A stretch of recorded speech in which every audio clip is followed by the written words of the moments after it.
right, now I'm going to show you how you can add value to your op art heart to make it look more dimensional. So these are the two colors that I colored the inside of my heart in with.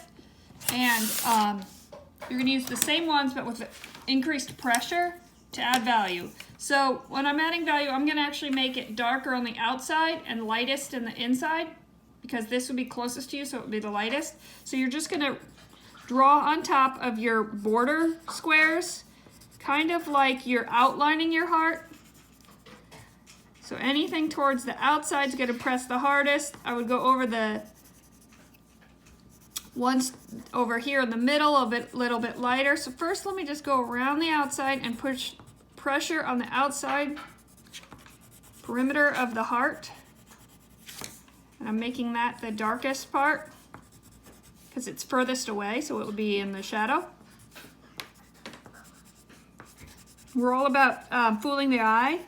So to fool the eye, you're going to make it think that something's further away by being darker. So that's how I did the background. I'm going to actually add some more in here. And then the lightest part is in the middle. So I'm kind of even just leaving the lightest part alone. What you can actually do is add the next lightest color in there to put some highlights. So I'm putting some yellow in, since I had yellow-orange previously. Or I can put white in if you have a white colored pencil.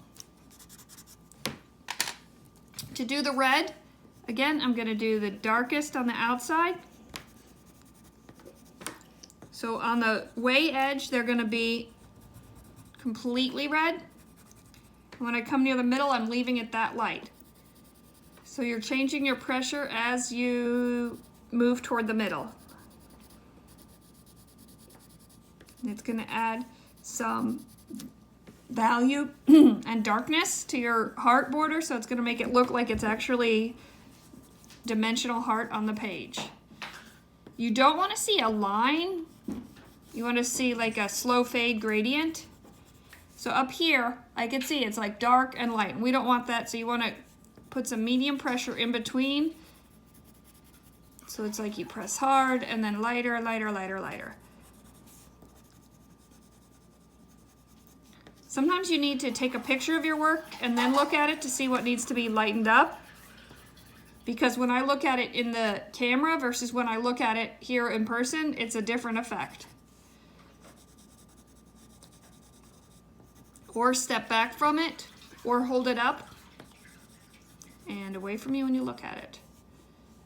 So here I kind of see a line. I want to fade that out, so you kind of do some swirly circles to fade it all on out. Right, another trick to add some of this is if you have a plain gray pencil,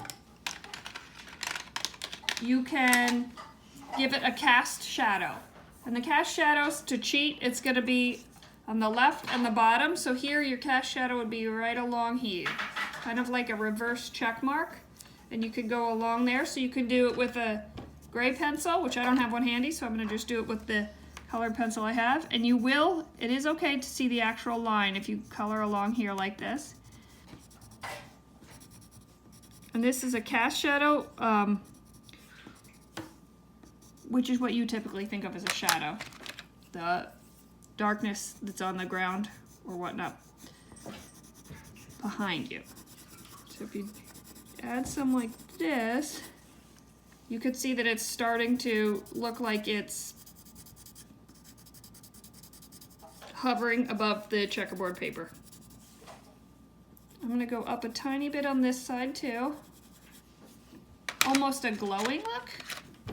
And I prefer mine to blur out rather than have a stark line on it.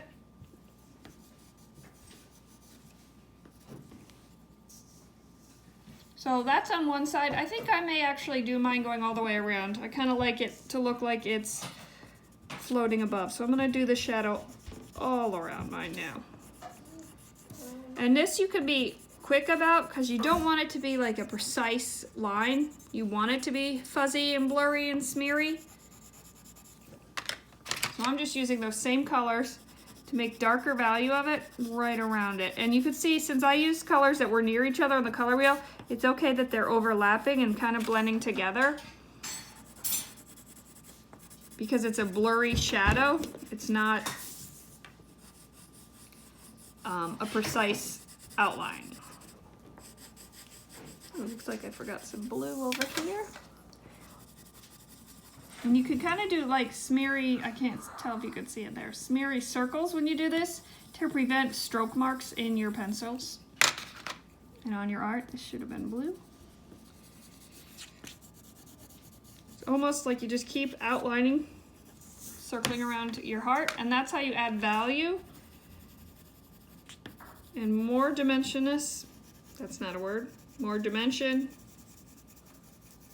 to your heart.